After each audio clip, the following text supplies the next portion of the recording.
You're standing in your kitchen at midnight completely alone, and you're talking, not to anyone, not on a phone, just out loud to the air. Maybe you're narrating what you're cooking. Maybe you're replaying an argument you lost 6 years ago. Maybe you just said your own name out loud for no reason at all. Yes, here's the strange part. You'd be embarrassed if someone heard you. But your brain treats this habit like it's more important than breathing. Why does a species built for group survival talk when no group is present? Language didn't start as conversation. That's the part nobody tells you. Before humans spoke to each other, they likely spoke to themselves.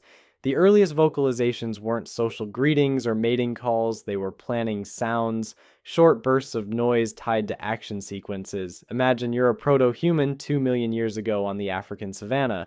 You need to remember which waterhole had crocodiles last season.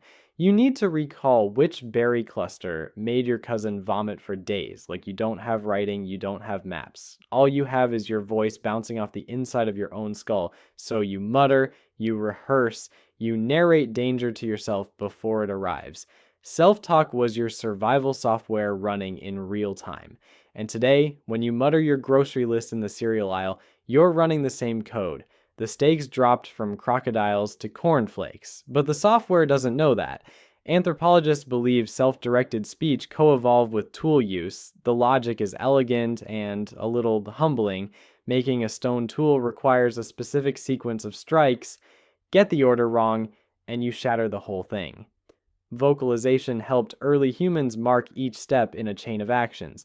A grunt for this angle, a hum for that pressure.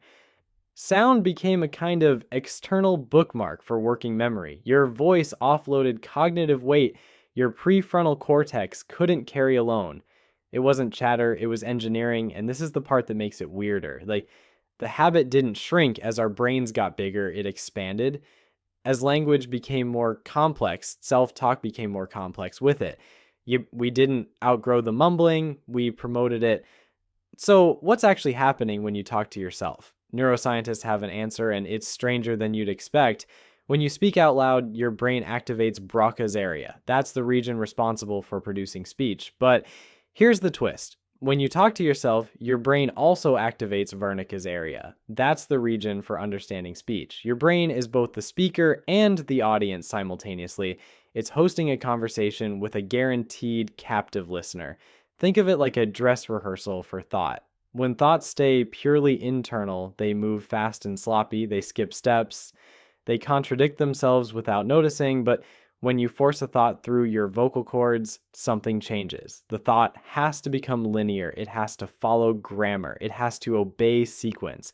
Speaking forces your brain to serialize chaotic parallel processing into a single stream. That's why you talk out loud when you're looking for your keys. You're not crazy. You're defragmenting. Psychologists call this phenomenon private speech. It was first studied seriously by a Soviet psychologist named Lev Vygotsky in the 1930s. Vygotsky noticed something peculiar about children. They narrate everything they do constantly, without shame. A child building a tower will say, "Now I put the red one here." They're not performing for an audience, they're steering their own cognition. Vygotsky argued this speech doesn't disappear as we age. It goes underground, it becomes inner speech, the voice in your head, but under pressure, it resurfaces. When a task gets hard enough, the voice crawls back out of your mouth. There's a study from the University of Wisconsin that proved this beautifully. Participants were asked to find specific objects in a cluttered visual field. Those who said the object's name out loud found it significantly faster. Saying banana while looking for a banana sharpened their visual attention.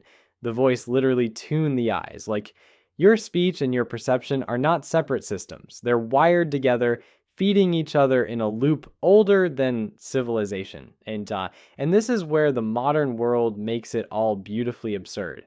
You now live in an environment your self-talk system was never designed for. You spend hours each day physically alone but socially connected. Your brain doesn't fully understand the difference, so the self-talk engine idles on high all day with nowhere useful to point. You rehearse conversations that will never happen. You craft devastating comebacks for encounters from 2016. You monologue in the shower. like you're accepting an award nobody gave you. Sound familiar? That's the rehearsal system running without a stage. Your ancestors use private speech to plan a hunt and avoid a predator. You're using the same neural machinery to argue with your landlord in your head. But here's where it gets genuinely complicated. Self-talk has a dark mode. The same system that helps you find your keys can trap you in a loop of self-criticism. Rumination, the word even sounds like a machine that won't stop chewing. When you replay a mistake over and over, muttering, "Why did I say that?" that's the tool misfiring. The system was designed to rehearse future threats. But in a safe modern world, it often rehearses past failures instead. It has no predators to prepare for, so it audits you. The voice that once kept you alive now sometimes keeps you awake, and you can't turn it off because it was never designed to be turned off. There's no evolutionary pressure to silence a survival alarm. Even the social shame of being caught talking to yourself is recent and cultural. In many non-Western cultures, talking to yourself is considered a sign of wisdom. It means you're processing deeply enough that your thoughts need air. Western culture decided it was odd. Your biology never agreed. So here's what this all actually means about you. You are not one voice. You are at least two.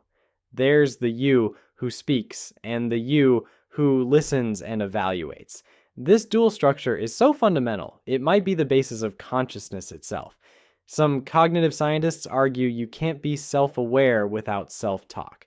Without the ability to narrate your own experience, there may be no self to experience it.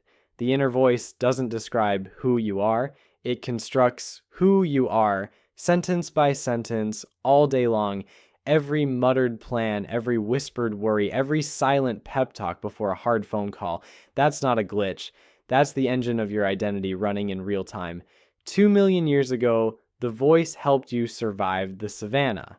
Now it helps you survive yourself.